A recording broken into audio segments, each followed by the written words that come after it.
एक बात और बहुत जरूरी बात है, सारे जने बड़े ध्यान से सुनना। ये आरएसएस वाले कहते हैं हम राष्ट्रवादी हैं, आरएसएस वाले कहते हैं हम देशभक्त हैं।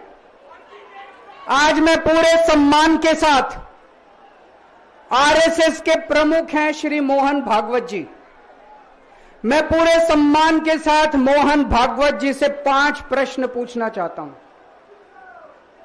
और आपका समर्थन चाहता हूं। अगर मैं कोई गलत प्रश्न पूछूं तो बता देना, और सही प्रश्न पूछूं तो मैं आपसे हाथ खड़ा करवा के पूछूंगा। मेरा पहला प्रश्न है मोहन भागवत जी से, जिस तरह मोदी जी देश भर में लालच देके या ईडी और सीबीआई की धमकी देके, डरा के दूसरी पार्टी के नेताओं को तोड़ रहे हैं, पार्टियां तोड़ रहे हैं, सरकारें गिरा रहे हैं, क्या यह देश के लिए सही है? मैं मोहन भागवत जी से पूछना चाहता हूं, क्या आप नहीं मानते कि यह भारतीय जनतंत्र के लिए हानिकारक है? पूछना चाहिए कि नहीं पूछना चाहिए मोहन भागवत जी से? मेरा दूसरा प्रश्न है उनसे, देश भर में सबसे भ्रष्टाचारी नेताओं को मोदी जी ने अपनी पार्टी में शामिल करवा लिया।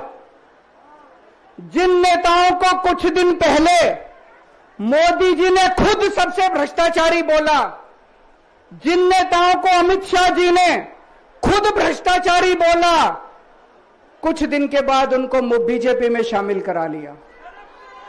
मैं मोहन भागवत जी से पूछना चाहता हूं, क्या इस प्रकार की राजनीति से आप सहमत हो? क्या आपने कभी ऐसी बीजेपी की कल्पना की थी? पूछना चाहिए कि नहीं पूछना चाहिए मोहन भागवत जी से? मेरा तीसरा प्रश्न है मोहन भागवत जी से, बीजेपी आरएसएस की कोख से पैदा हुई है कि नहीं है? कहा जाता है यह देखना आरएसएस की जिम्मेदारी है कि बीजेपी पथभ्रष्ट ना हो। मैं मोहन भागवत जी से पूछना चाहता हूं, क्या आप आज की बीजेपी के इन कदमों से सहमत हैं? क्या आपने कभी मोदी जी से यह सब ना करने के लिए बोला? मोहन भागवत जी बताएं कि क्या आपने मोदी जी को यह सब गलत हरकतें करने से रोका कभी? पूछना चाहिए नहीं पूछना चाहिए?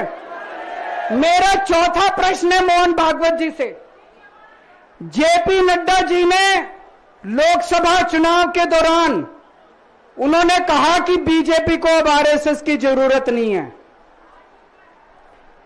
आरएसएस बीजेपी की मां समान है कि नहीं है? क्या बेटा इतना बड़ा हो गया कि मां को आंखें दिखाने लग गया? क्या बेटा इतना बड़ा हो गया कि आज मां को आंखें दिखाने लग गया? जिस बेटे को पाल पोस के बड़ा किया, जिस बेटे को प्रधानमंत्री बनाया, आज वो बेटा पलट के मां को अपनी आंखें दिखा रहा है। मातृतुल्य संस्था आरएसएस, आज वो बेटा अपनी मातृतुल्य संस्था को आंखें दिखा रहा है। मैं मोहन भागवत जी से पूछना चाहता हूं, जब नड्डा जी ने यह कहा तो आपके दिल पे क्या गुजरी, आप जरा बताइए इस देश को। क्या आपको दुख नहीं हुआ? मैं आरएसएस के हर कार्यकर्ता से पूछना चाहता हूं, जब नड्डा जी ने कहा कि हमें आरएसएस की जरूरत नहीं है, क्या आरएसएस के हर कार्यकर्ता को दुख नहीं हुआ? मेरा पांचवा प्रश्न मोहन भागवत जी से मैं कहना चाहता हूं, आप ही लोगों ने मिलकर कानून बनाया था कि 75 साल के होने पे कोई भी व्यक्ति रिटायर होगा।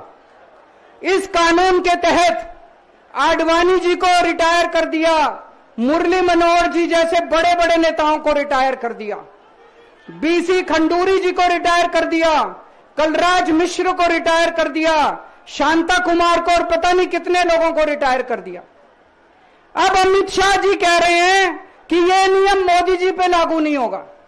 तो मैं मोहन भागवत जी से पूछना चाहता हूं, क्या आप इससे सहमत हो कि जो नियम आडवाणी जी पे लागू हुआ वो मोदी जी पे लागू नहीं होना चाहिए। आप ये पूछना चाहते हैं कि नहीं पूछना चाहते? पूरा देश आज मोहन भागवत जी से ये प्रश्न पूछना चाहता है। एक और बात रखना चाहता हूं मैं, प्रश्न के रूप में नहीं है। आज हमारे देश के अंदर शिक्षा व्यवस्था का बहुत बुरा हाल है।